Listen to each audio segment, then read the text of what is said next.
ñoo ngi leen di nuyu di leen dalalaat ci seen bii di Gorgui Dieye TV ñoo ngi leen di dalalaat tey ci seen vidéo bu bees bi tey dañu wax ci li nga xam ne mooy révolution de la franc-maçon au Sénégal. Donc depuis quelques années li nga xam ne mooy mouvement satanique yi muy franc-maçon yi ñoo ngi Sénégal fees fidèle di am ay influence bu am doole boo xam ne ñi ngi koy def ci réew mi di Sénégal. maanaam dañu dem ba dugg ci ñi ngi yore réew mi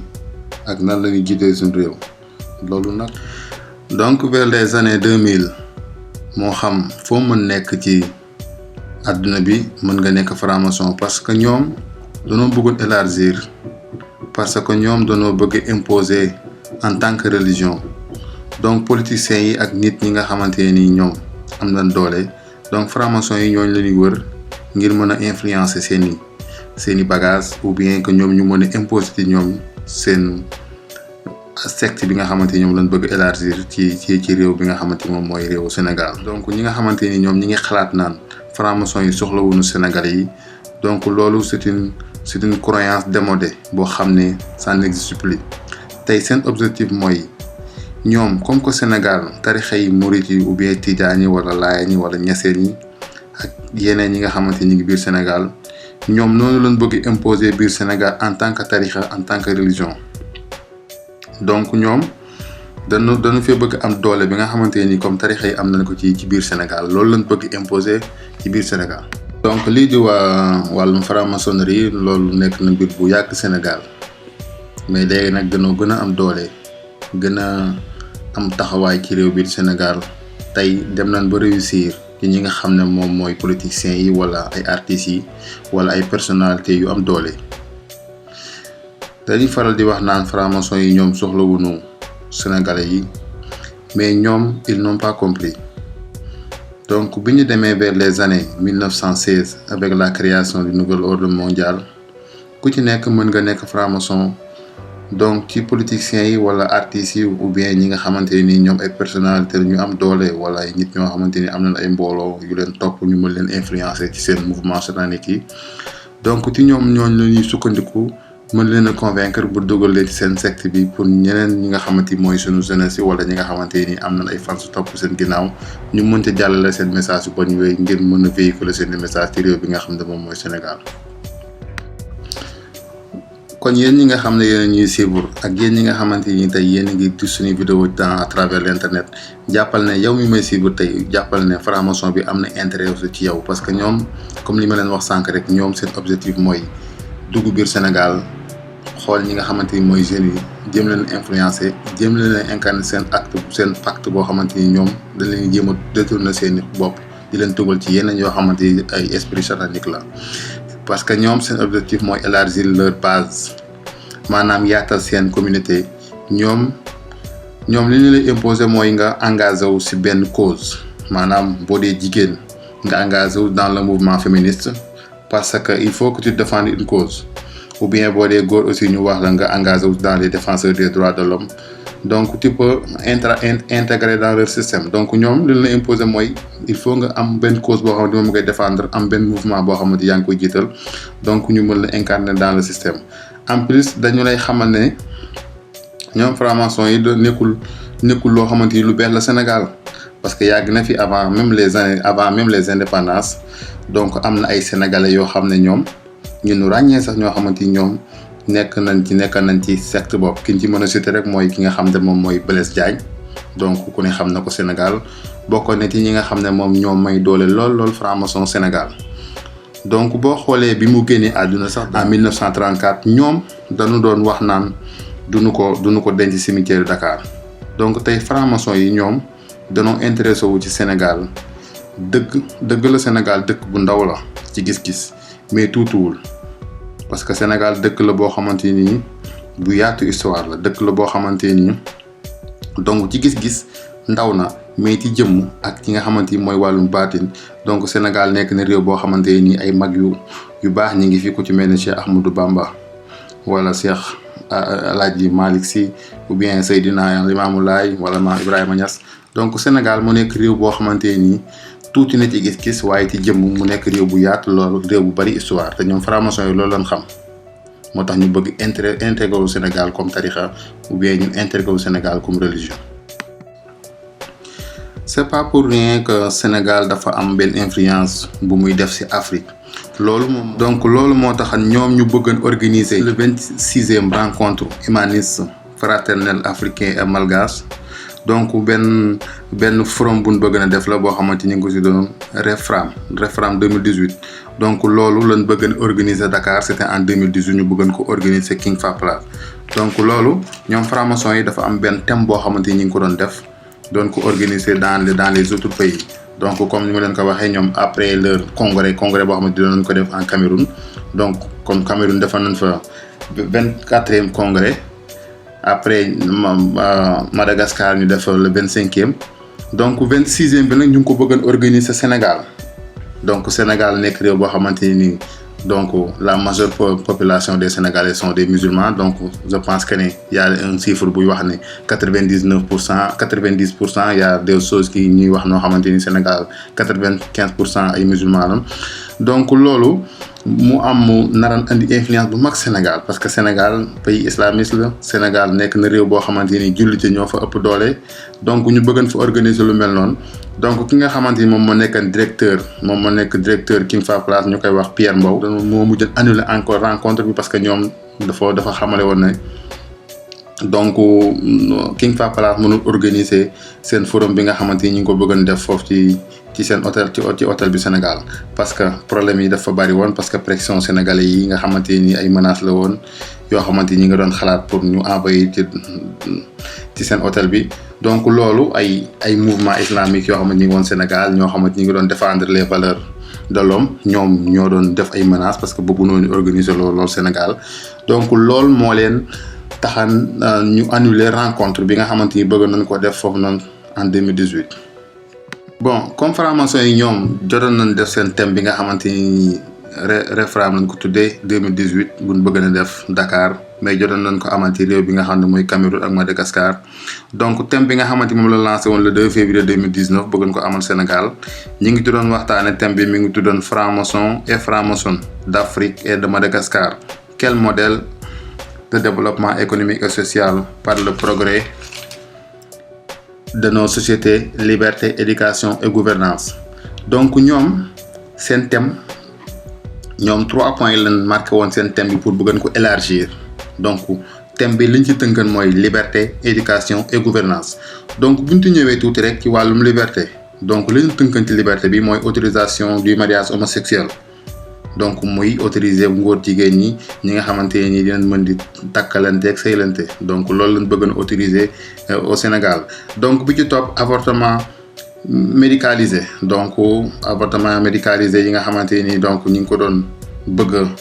ñu autoriser ko Sénégal ak ñi ngi doon bëgg a autoriser ci thème bi li ci topp mooy interdiction des femmes à se marier avant de 18 ans donc ñuy interdit jigéen ñi pour ñu leen ñi tere pour ñu bañ a marier avant ñu am 18 ans beneen bi aussi donc wax naa leen franc-maçon yi ñoom seen objectif mooy réduire la population mondiale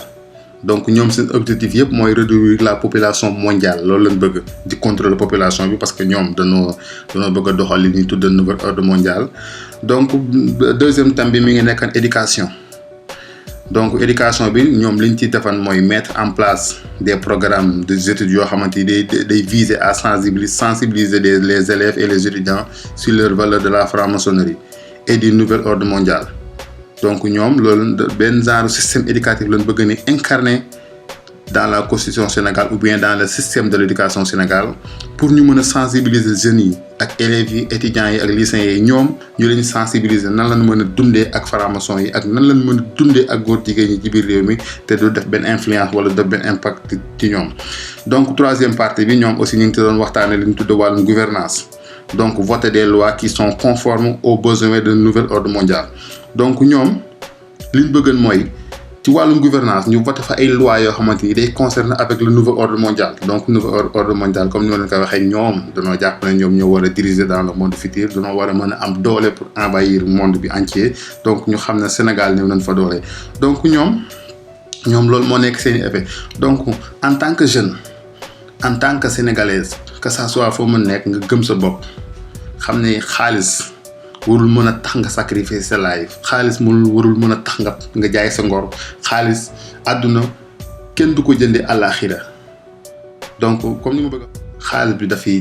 dañ ngi dee bàyyi ko fi xaalis warul tax nga jaay sa ngor xaalis warul tax nga jaay sa dignité parce que ëllëg dafa jar a sóoraale kon ñun jeunes yi bu ñu yàkkamtee ñu gën a gëm suñu bopp gën a liggéey taxawu góorgóorlu jaamu yàlla te xam ne xaalis bi ala kuli al dañ ko fi bàyyi donc lii benn message la boo xamante ñu ngi ko doon lancé à la jeunesse sénégalaise ñu gën a moytu gën a bàyyi xel xam ne loo ñàkk-ñàkk waroo ñàkk sa dignité waroo ñàkk sa ngor mais nga xam ne ëllëg da ngay dee te loo liggéeyul fii doo ko yóbbaale fa nga jëm donc kon sénégalais ñu gën a moytu bu baax xam leen bokk parce que Sénégal au moins am na ay kilifa yoo xamante ñu ngi fi te mérito nañ bàyyi fi héritage bi ñu fa bàyyi mérito la ñun en tant que jeunesse sénégalaise ñun en tant que jeunesse africain ñu mën am benn vision boo xamante ñu koy xoole dans le futur donc loolu laa ne woon dañ ko doon partager ak yéen benn message de sensibilisation pour yéen sénégalais yi ngeen bàyyi xel xam ne franc-maçon yi ñu ngi biir Sénégal yow mi may déglu jàppal na franc-maçon bi mi ngi ci yow mi ngi lay envoyé ay message donc ñoom dinaa leeral tuuti rek ñoom message yi nga xamante ni ñu ngi koy envoyé parfois dina envoyé benn message di la jëlloo exemple ay yére yi xonq ay parfum di la tàlloo ay sondeel donc loolu mooy premier message yi lañ njëkk a jot sa téléphone léegi nag boo solee yére yi xonq ñu lay def loo ay croix triangle parce que ñoom ku ne xam ne triangle mooy seen sigle donc ñu lay gis nga boo jëndee parfum yi lay jëndloo sol yére yi xonq yooyu loolu day woo seytaane maanaam c'est un mouvement satanique boo xamante yow yaa ngi koy woo ci sa bopp donc boo xasee woo mouvement satanique bu mu xasee dugg rek après ñoom ñu lay contrôler di la def loo xamante ni luñ bëgg a def di nga ko def donc dina leen dugalal benn audio ngeen déglu ko teewlu preuve la wane na franc-maçon yi ñu ngi biir Sénégal ñu ànd teewlu vidéo bi ñu déglu ko donc après ñu ñëwaat. ay waay yow jànq nu ma tiitee yow jànq yow démb yow daal keroog yaa ngi fàttali ko bi ma ñëwee sa kër ba nga jox ma affiche boobu naan dafa am ku soxla gérante boutique yooyu noonu ba nga jox ma numéro bi yow daal nit ki dama ko woo après mu ne ma on se donne rendez-vous le mercredi à 16h30 VDN Sacré-Cœur 3 si Etika bi juste si Etika bi am na benn kër bu fa nekk ñu bind foofu destination succès foofu nag yow nit ka daal foofu la ma dugal bi ma demee woo ko mu naan ma waa léegi dugal ci biir maa ngi ñëw nga xaar ma nga assister séance ma ne ko séance de quoi puisque da nga soxla gérante boutique léegi du coup lan laay def fii mu ne ma laajteel ku tudd Hervé dina la dalal yaa ngi may dégg léegi affaire bi bizarre xam nga ma waat ko ma ne ko moi je ne comprends pas mu ne ma s'il te plaît madame dugal rek après kooku mu ngi lay dalal sama collègue la maa ngi ñëw léegi bi ma duggee léegi ñu dalal ma soi-disant da ngay def la queue pour entrer dans la salle quoi xam nga léegi ma ne moi je ne comprends plus léegi nag ki ma doon dalal naan ma léegi yow soo duggee affaire genre commerce lañ lay expliquer c'est très intéressant affaire ma ne ko non moi j'ai fait ma formation instant bi dama nekk ci déposé léegi toogaay kër gi moom lay bañ moo tax comme kii dafa ne gérante boutique la soxla moo tax ma ne xaar ma ñëw fii xam nga mu ne ma non entre après on va t'expliquer xam nga léegi man ku ma laajte foofu mu ne ma c'est la première fois dañ maa invité ku ma laajte mu ne ma c'est la première fois dañ maa invité ne nañ ma affaire commerce la daal xam nga et da ngay jaay ay garab genre affaire yooyu na mais comme moi j'ai fait la délégation médicale ma ne kon loolu opportunité la comme affaire de garab la xam nga comme délégué laa def genre xam naa dinaa si mën a lii léegi ma topp rang bi face bi ma toppee rang bi sooy dugg ci biir am na ki ngay jot ci buntu bi mun na la fayal sa téléphone ma ne ko lan moo tax may fay sama téléphone puisque dama am rendez-vous léegi su ma fayee sama téléphone nit ki su ñëwee su ma woowee naka la may jotee mu ne ma déedéet léegi kon woo ko léegi bi ma woowee daam bi ne ma waa sooy dugg da ngay fay sa téléphone ma ne ko yow xanaa affaire bi nekkatul entretien ana entretien ak fay téléphone mu ne ma non fay ko parce que séance bi soo koy assister da ngay fay sa téléphone dañuy bañ dérangement yaa ngi dégg léegi ci kanamu nit ki ma def sama téléphone sous silencieux fay ko booy duggaat ci salle bi encore am na kuy surveiller waat ba xam ndax sa téléphone bi fay nañ ko affaire bu luus yaa ngi dégg ma def na soo duggee ci biir dañoo mel ni comme yow sooy def examen bac ñun lay surveiller noonu lañ lay surveiller tu n'as pas droit à bouger yaa ngi may dégg de ñu toog man bi ma duggee takk rek xam nga lu ma fa gis cenz laa gis téye bu ngand IENS ñu koy wax cenz léegi nag signe ba xam nga mooy lan tànk benn tànk lañ fa ne ñëpp mooy signe ba soo duggee nag xam nga lu ñu lay wax da ngay def genre benn naan réveiller les sens de votre les sens qui dorment en vous soi-disant da ngay tàccu 1 2 3 4 1 2 3 4 5 6 1 2 3 ma ne man de maa ngi bëgg a jaaxle lii moom duma ko def man bi ma duggee tak gis signe ba laa xam ne dugg naa si musiba laa xam ne dugg naa si musiba ma def noonu rek def sama signe de la croix bu ngand xam ne fii ma dugg moom du foofu yàlla fii moom yàlla newu fi yaa ngi dégg bi ma defee noonu signe de la croix bi nag bi ma koy def am na benn grand boo xamante ne mu ponkalee rek ak veste élégance am rek soo ko gisee rek da ngay naan maara day taal Fassé ba nii may wax ak yow man damaa tiit affaire bi démb la woon mais damaa tiit def noonu la bi ma defee signe de la croix ba pare ma toog commencé nag di prière sama sappale de ñoom ñu def seen soi-disant prière yooyu ba pare léegi nag suñu paree ñu lay naan waa léegi affaire bi ça parle d'abord de la santé waaw parce que si tu n'as pas la santé mënoo def dara mënoo liggéey mënoo def tous yaa ngi dégg léegi du coup dañ leen di jox ay garab soi-disant sooy door a dugg da ngay indi 160 000 ñu jox la ay garab yooyu nag moom ngay naan garab yooyu da nga koy def comme traitement nga koy naan yaa ngi dégg léegi 160 000 soo ko joxewee nga indi 4 personnes dañ lay fay si 4 personnes yooyu nga indi te garab yi nag yow yaa koy naan de wala nga jox ko sa kenn waa kër parce que doo ko jaay xam nga mu ne ici tu ne travailles pas et tu gagnes de l'argent en s'amusant. Tu fais des voyages à l'extérieur, des va et des viens, en moins de 1 an nga am say millions, am say oto yu rafet ak say kër yu rafet en moins de 10 mois Fat Sène nga am loolu yëpp xam nga di la influencer pour vous dire que faites très attention et une fois que nga dugg nag da ngay joxe ay sacrifice. Secret bi c'est ça koo laajte nag mu naan la am na secret ci biir mais secret bi duñ ko wax xam nga affaire de formation soo si xasee ba dugg c'est fini sa xasee ba naan seeni garab yooyu rek nga jël si benn rek tu appelles Satan en toi ci ak seen prière boobu nag soo ko defee rek seytaane mu ngeeg yow tàkkale ko nga ak sa sago man nag yàllaa ma bëgg maa ngi sant yàlla ak Yeesu Krista bi ma yaakaar ak samay ñenn waajur parce que ñi fa nekk gënuma leen muus de te ñu fa dugg tamit gënuma leen muus yàlla kay moo ma dimbale te sutural ma rek ma génn fa jàmm salaam ba nii may wax yàlla may tiit te nag étudiants yi sonn nañ ñoom rek la ñuy influencer parce que en ce moment xam nañ ne ñoom dañoo soxla liggéey dañoo soxla xaalis dañoo bëgg a tekki parce que dëkk bi dafa métti. man ñaata entreprise laa déposé fu ma déposé gars yi dañ may chantage pour vous dire que sénégalais tamit dafa war a jàppale moromu sénégalais mais loolu moo fi jeex léegi moo tax na ñeneen yi du jóge dëkk ñeneen di jóge seen i ay dëkk ñëw di fi teg loo xamante ne bokkul sax ak li yàlla wax parce que loolu mooy indi lii yëpp Sénégal il y a trop de laisser-aller rey yu bëri yi ngeen fii gis yëpp